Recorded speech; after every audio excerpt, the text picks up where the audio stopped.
will Israel potentially defy President Trump's administration as they try to negotiate this deal? And whilst it looks like the initial optimism around the possibility of striking a quick deal between the U.S. and Iran seems to have dissipated.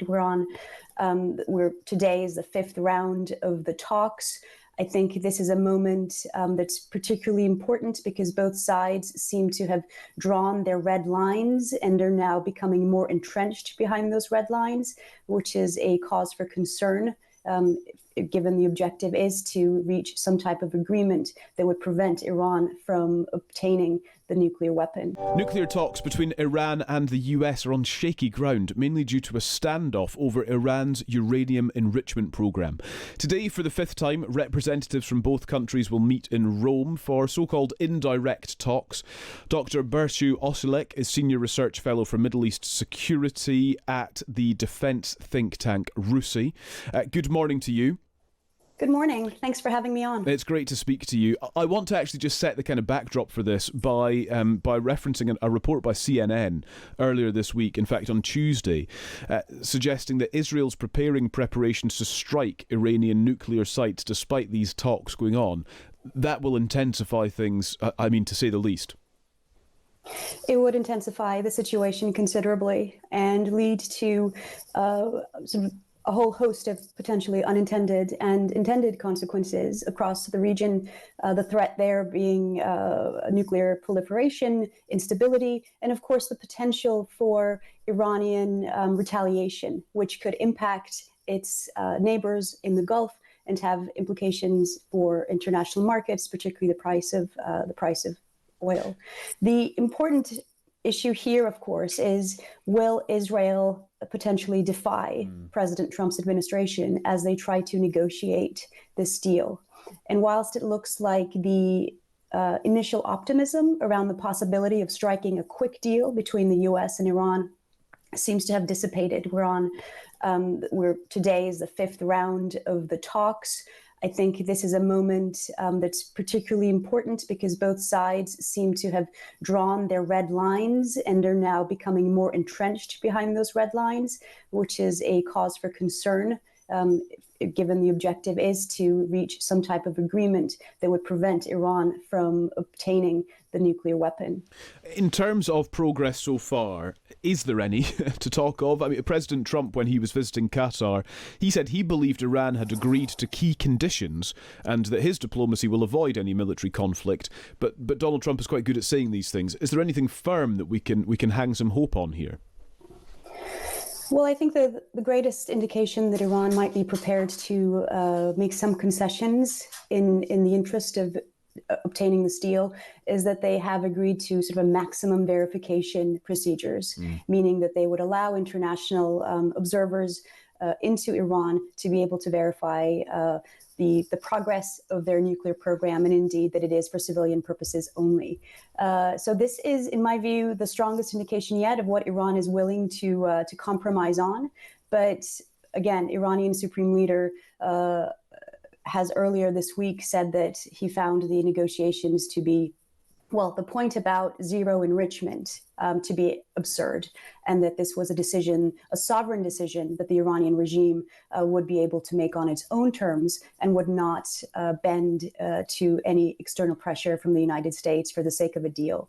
And so whilst President Trump seems, I think, still keen to secure this agreement, it's becoming more complicated with the launch of the technical component of the talks. Again, beyond the initial optimism and declarations of goodwill, it's proving really now the devil is in the details. Broadly, Dr. Ozcelik, how would you define US-Iran relations over the last number of years? I'm thinking of the 2015 deal negotiated by then President Obama, which allowed Iran to enrich uranium at low levels for civilian energy. Then there were sanctions imposed by Trump in 2018, and I just wonder what sort of era of relations we are in now, based on a historical comparison. Well, aside from this moment where a nuclear deal seems, or some version of a nuclear deal seems plausible, there has not been a positive trajectory over the past few years, particularly since Donald Trump abandoned the JCPOA agreement that was negotiated by the Obama administration. He abandoned the deal in 2018. And that caused a severe rupture in bilateral relations. There was a persistent sense in the Islamic regime in Iran that they were indeed complying with their side of the agreement. And it was the US that backed down, that in fact abandoned the agreement. So this is the basis of severe mistrust and the requirement for confidence building on both sides. But there have been regional issues, of course, related to Iran's support for armed non-state actors, its axis of resistance. The backdrop most recently, of course, is the horrific attacks of the 7th of October on Israel. And so the relations have been incredibly tense. I would say that Donald Trump, his view that the original agreement of 2015 was a bad agreement, the reason being that it had certain deadlines or sunset clauses for the possibility that Iran would, or the provisions for its enrichment of uranium. And that's why he tore it up. And presumably then, this deal, if it were to go ahead, would not have those kinds of deadlines or sunset clauses by which Iran could potentially resume a high-level weapons-grade uranium enrichment in the future. Dr. Burcu Ozcelik, Senior Research Fellow for Middle East Security at the defence think tank RUSI. Thank you very much. Thank you for joining us. Good afternoon, everybody. Well, I'm glad you brought up Iran because I do have an update. The president spoke to Prime Minister Benjamin Netanyahu today. They had a productive discussion. They discussed many things, including, of course, the tragic shooting that took place here in Washington, D.C. last night. But they also did talk about a potential deal with Iran, which the president believes is moving along in the right direction.